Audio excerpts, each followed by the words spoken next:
Hi, it's Congresswoman Jan Schakowsky with my plans and pans. I'm standing here in Statuary Hall.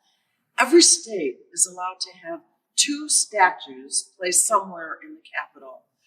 Well, Frances Willard, right here, a neighbor, she lives at, not really lives, she's been gone quite a while, but her home is at 1730 Chicago Avenue in Evanston.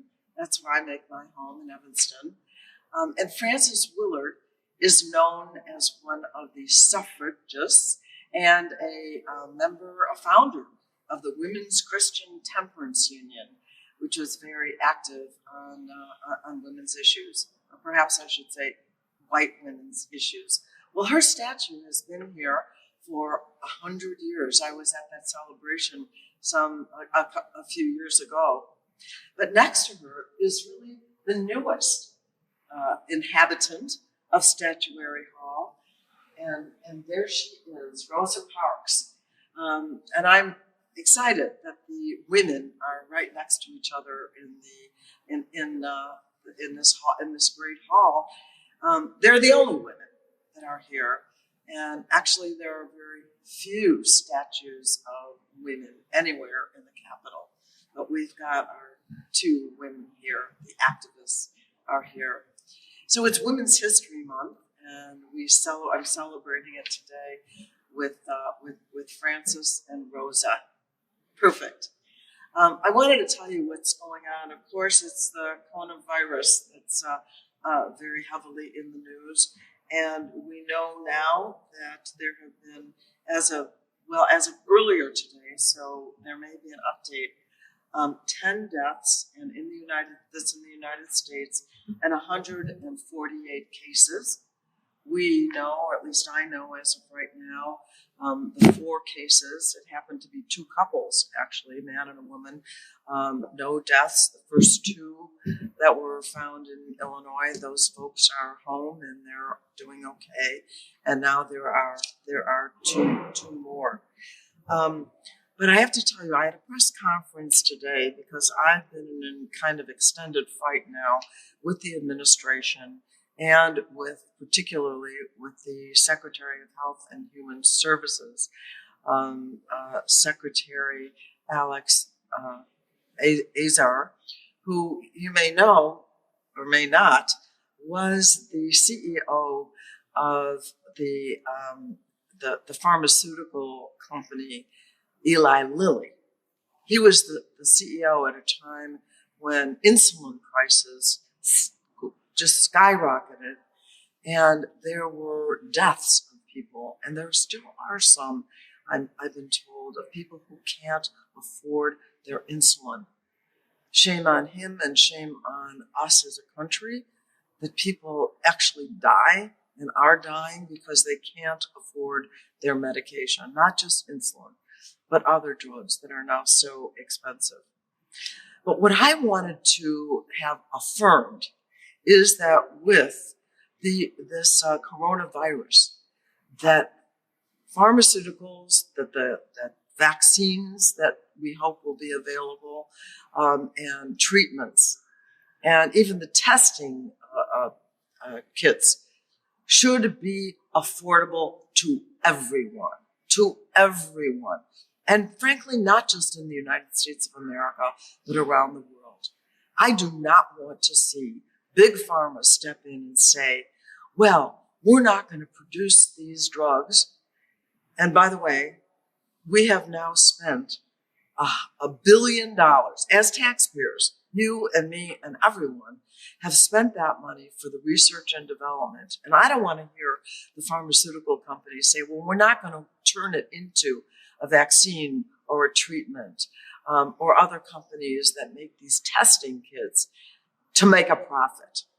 That is absolutely obscene and it's dangerous. We want to make sure that everyone is able to afford, and actually I think it should be free to be tested. And that means everyone. That means citizens and non-citizens and senior citizens and young people, if there's a concern, are able to get tested. I think there should be no cost, and that when we get therapies and a vaccine, that it is absolutely affordable. And once again, I think they should just be distributed. So that's a battle that's ongoing. In the supplemental appropriations bill that we passed, we have not gotten a confirmation that these pharmaceuticals will be affordable in the private sector. That is, insurance companies, etc. We did get an agreement that it would be low cost for the government to buy enough vaccines to distribute, but in the private sector, we don't know. So the other thing I wanted to tell you was there was the beginning of oral arguments at the Supreme Court this week. I went over there, and it's on the case of June Medical Services versus Russo. This is a Louisiana case. If the Louisiana law is allowed to stand, there would be one clinic in the entire state of Louisiana. 10,000 women have sought abortions. That's on average a year. One clinic. And by the way, of course, you know, these clinics do a lot more than abortion services. The result would be that many women in Louisiana would be not able to access that service. Their constitutional right to abortion would be abridged. So lots and lots of people, a lot of members, men and women, members of Congress went in front of the Supreme Court to say, do not. And by the way, there was the same case that was viewed as unconstitutional, exact same case some years ago. So this Louisiana law should be overturned. Finally, the census. You should start seeing mail next week about the census, and the count officially begins on April 1st. But you could, I believe, begin to answer online before that. Please be counted.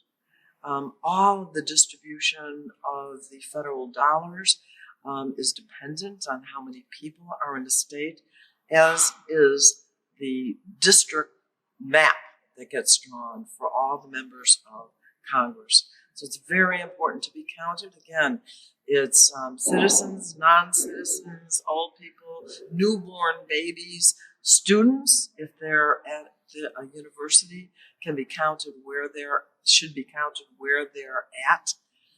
So let's get a good count. Let's make sure that Illinois doesn't lose 2 seats in Congress. We're pretty sure that we're going to lose 1 already. But if we aren't counted enough, we could lose another. Early voting started on Monday. You certainly don't want to pass up your right to vote.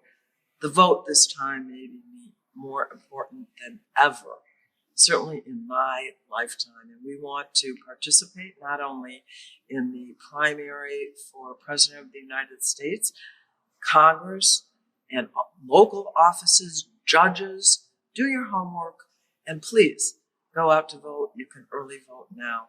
Election day is March 17th. So that's it for today. I'll see you next week. Have a great weekend. Thank you for watching my video. Make sure you subscribe to my YouTube channel and follow me on Instagram, Twitter, and Facebook, where my handle is @Jan Schakowsky.